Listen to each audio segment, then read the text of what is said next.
ამის შესახებ ბუნებრივია იყო სადიყავი ამ ექში? დილას, შვიდში. აი, როდესაც ხდებოდა იქ დარბევა. დილით როდესაც დარბევა მოხდა, ჯერ კიდევ ხმაში იყო. აი, როდესაც რიხეზე ირბეოდა, მაშინ კანცელარიაში. კანცელარიაში იყავი და მაშინ დავუშვით არ გაგიჩნდა ის რომ დავუშვით გეთქვა რომ ეს დასაშინელებას აკეთებთ და არ ქონდა დავუშვით რეაქცია და 7 ნოემბრის შემდეგ მე წამოვედი ჩემი თანამდებობიდან და ეს უკვე საკითხზე ჩემი პასუხი. საგანგებო მდგომარეობა მე გამოვაცხადე. ხო და რატო გამოვაცხადე თუ არ გიცოდი არაფერი რა ამასაც ნახევარდი იყო დაახლოებით ამ დროს უკვე ვიყავი წმეთში. საგანგებო მდგომარეობა გამოვაცხადებით თუ გამოგაცხადებინეს მაშინ ესე საგანგებო მდგომარეობა გამოვაცხადე. აი იმედის დარბევა იმედში იგივე 7 ნოემბერს მოხდა იმედის დარბევა. არც იმედის დარბევა მომზადდებოდა ესეც არ ვიცოდი ცხადია მაგრამ კიდევ ერთხელ ჩემი პასუხი 7 ნოემბერზე მთელ დღეზე.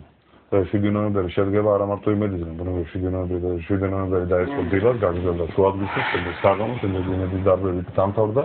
ყველაფერზე ჩემი პასუხი იყო თანამდებობის დატოვება. პირიქით ხდება ყველაფერი. მე გეუბნები რომ ჩვენ დავუშვათ ძალიან დიდი ბერკეტები გეჭირა ხელში იმისთვის, რომ ყოველ შემთხვევაში ხალხი საქმის ხურში მაინც ჩაგეყენებინა, რომ ამას ამზადებენ და ეს მზადდება.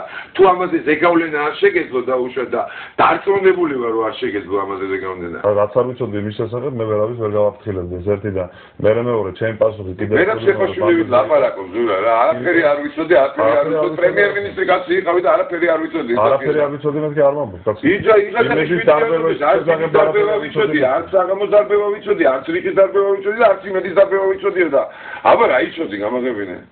დაჯექი ოთახში და ტენდერებში იღებდი მონაწილეობას რა ხდებოდა 7 ნოემბერს რაღაცათი ხო იყავი დაკავებული. 7 ნოემბერს პრაქტიკულად არაფერით არ ვიყავი დაკავებული, გაუგნებული ისე როგორც დანარჩენი საქართველო უყურებდი რა ხდებოდა თბილისში იმ დღეს, მათ შორის იმედში. აი გარი ჩვენი უბედურება. როგორც დანარჩენი საქართველო ისეთი გაუგნებული უყურებდი. ჩემი პასუხი საბოლოო ჯამში ამაზე იყო თანამდებობის დატოვება. ეგ არის ჩემი პასუხი. მე გეუბნები მაშინ პირიქით შენ კი არ დაგატოვებინეს. მაშინ ესე შემოგიტრიალებ. რომ აღარ უნდა ჩვენის პრემიერ-მინისტრობა აწყობდა თუ კი ახალი სახე ლადო გურგენიძე და თანამდებობა დაგატოვებინეს. მაშინ ესე შემოგიტრიალებ. იქნებ ესე იყო. ასეც იყო და ასეც იყო, არც მე არ მინდოდა დარჩენა თანამდებობაზე, არც აკაცუს არ უნდა რომ მე დავჩენი ვიყავი თანამდებობაზე, იმიტომ რომ კიდევ ესე იგი შენ კი არ დაგიტოვებია? არა, მე დავტოვე თანამდებობა და არც როგორ დატოვე? ეს გებაიცა რო არ შემოეთავაზებინა სააკაშვილს გურგენიძე და შენთვის წასვლა არ ეთქო დატოვებდი თანამდებობას? არ დატოვებდი. რომ დაიწყო ხვეწმა და არა დარჩევნა მაინც და მაინც ხო ამას ნამდვილად ადგილი არ ქონია რომ არა, ხო დარჩებოდი. როგორი მოქმედებდი ამ შემთხვევაში რთული საქმეა, ყველაფერი რაც გავაკეთე, ყველაფერზე პასუხს ვაგებ, მათ შორის 7 ნოემბერს ვიყავი პრემიერ-მინისტრი, დავტოვე თანამდებობა, იმიტომ ასეთ ფრედი მე საჭიროა. თავი გასამართლებელი ნამდვილად არ მაქვს, ყოველ შემთხვევაში აქ ამ ოთახში ნამდვილად არ ვაპირებ თავის მართლობას. არა, არც არავინ არ გეუბნება, მე მინდა უბრალოდ საზოგადოებამ დაინახოს სად არის სიმართლე და სად არის ტყუილი ეს სიმართლე ის რასაც გეუბნები. სწორი იყო იმ დროს რომ პრემიერი ვიყავი, სწორი იყო რომ წამოვედი, სწორი იყო რომ თქვაც საჯარო პროტესტი არ გამომითქვამს თუ სწორი იყო რომ აგვისტოს შემდეგ რომ დავბრუნდი პოლიტიკაში თუ რა იყო სწორი, ამას შეაფასებ თვითონ საზოგადოება. აუცილებლად. როდის მე ხელისუფლება დაგხმარებია, დაგდგომია გვერდში ზურას სიკვდილის შემდეგ, ან თუ დაგდგომია და ეს გვერდში დადგომა რაში გამოიხატებოდა? ხო თავიდან სახლი დაგვიტოვეს, სადაც ცხოვრობდით ახლა. თავიდან ეს მახსოვს. ზურა რო გარდაიცვალა, რაც მომარაგებული ქონდა ერთი დიდი ყუთი სიგარეტები და ორი დიდი ყუთი კონიაკები. ეს იყო ერთადერთი რაც მისი მარაგიც ქონდა. ხარი სახლი რო დაგვიტოვეს, კი კარგი იქნებოდა რომ არ მიგვეყო ეს სახლიც, მაგრამ ეს ის კონკრეტული ერთი მთავრობის ნაჩუქარი სახლი კი არა საქართველოს მიერ ოჯახისთვის გადაცემული სახლია. ამაში ნამდვილად მე მგონი არც ახლა არც მე აზრი არ არის გაყოფილი. რა ვიცი, ხო ძალიან მართლა რთული წელიწადი ქონდა, იმიტომ რომ ხა რევოლუციის მერე წარმოვიდგინე ეს ყველაფერი არეული და პრაქტიკულად ზურას დასალაგებელი იყო ძალიან ბევრი რაღაცა, ხა გარდა იმისა, რომ მთავრობა და დაალაგებინა დამუშავდა ეკონომიკა.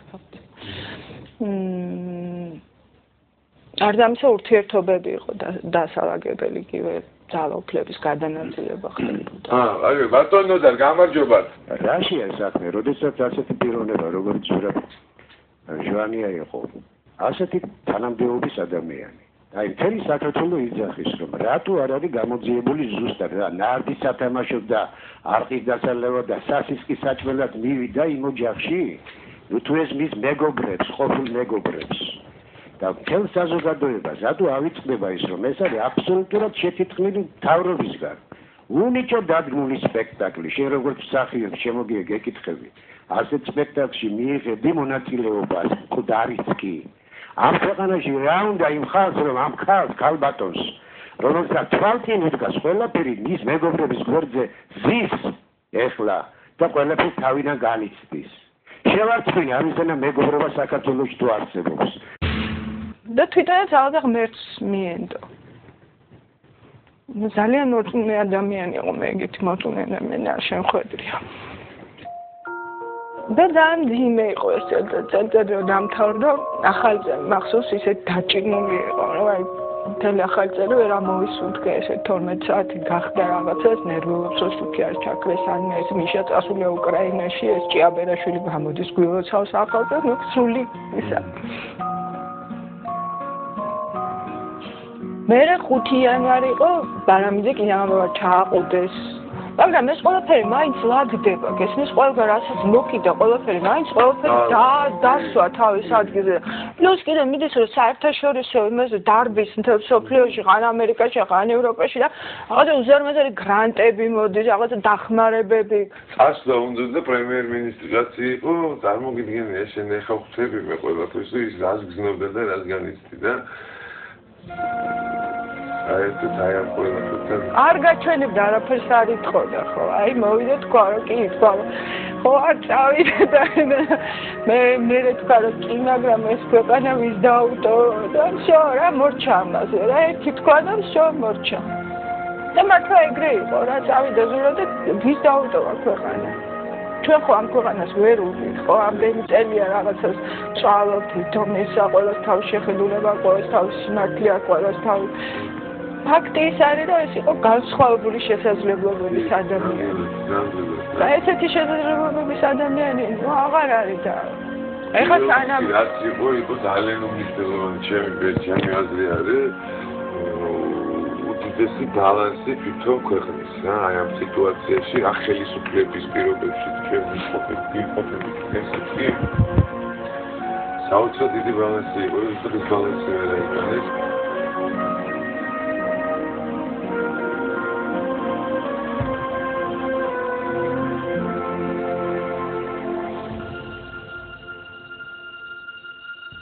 არ არის აზურა და აღარაფერი აღარ არის ნათელი. დემოკრატიული ტელევიზია, სად არის დემოკრატიული ტელევიზია? გამოდიეთ მუსნერებს, წერს ეს კაცებს ლაპარაკობს. სულ სხვა სამყაროა, ხო? და ძალიან ბევრ რაღაცაში რა, იგივე ეს იმიჯი რაღაცა, რომ აი საქართველოს დემოკრატიის და რეფორმების ქვეყანა. ხო? თვითონ სააკაშვილი არ შემოხმიანებია ეს არა, სხვა ჩვენ სულ მიგვირს, რომ მოახერხა ამ ადამიანმა, რომ ერთ თხელ არ გაჩენია სურვილი, რომ აი ტელეფონი აი უბრალოდ აეკრიფა და დაერეკა და ეკითხა, აი როგორ ახარ? ნუ აი შეიძლება რომ ახლა დღეს რომ დამირეკოს, მართლა გამიკვირდება, ახლა იმდენი რამე გავიდა. ეს ხო ესე არ იყო, ის ხო იყო ერთი კვირა, ორი კვირა, ერთი თვე, ორი თვე, სამი თვე, ეს ხო სტადიებად ეს ვითარდებოდა. და მე ბავშვის ნათლია ვარ და მეგობრობდით და მე სულ სტუმრობა იყო და ბოლო წელიწადსაც უკვე როცა პრეზიდენტი იყო, მაშინაც მოდიოდა ჩვენთან სტუმრად სახლში და ასეთი სიტუაციები მახსოვს. ძალიან დიდი მადლობა მინდა მეც მოგიხადე და საზოგადოების სახელითაც რაც მომდა რაც შენ დაიწყე ციგნების მაღაზიებზე მახლაპარაკი და მართლა ძალიან დროული და ძალიან მნიშვნელოვანი საქმე არის დღეს საქართველოში და ეს არ არის კომერციულად ძალიან მომგებიანი პროექტი და რაღაცას გულისხმობს შრომას ამას იმას ახლა გვინდა რომ შარდენზე გავაკეთოთ და უფრო რაღაცა ბუკინისტური ტიპის იყოს და მე მგონი ესეც ძალიან საინტერესოა მეუბრუნდეთ 9 აპრილს. ჩვენ როგორც ვიცით, ხელ სააკაშვილი აპირებს ამ დროს ბათუმში ყოფნას, ამიტომ ჩვენ აუცილებლად ბათუმში გვექნება საკმაოდ მრავალრიცხოვანი აქცია, რომელსაც თქმა ყოფნის საშუალება არ მივცეთ. ეს ნამდვილი ამბავია? ბათუმში აპირებს ყოფნას? ასე გავიგეთ. ძალიან მნიშვნელოვანი იქნება, რომ ჩვენი საზოგადოება 9 აპრილის შემდეგ, თუ 9 აპრილი იქნება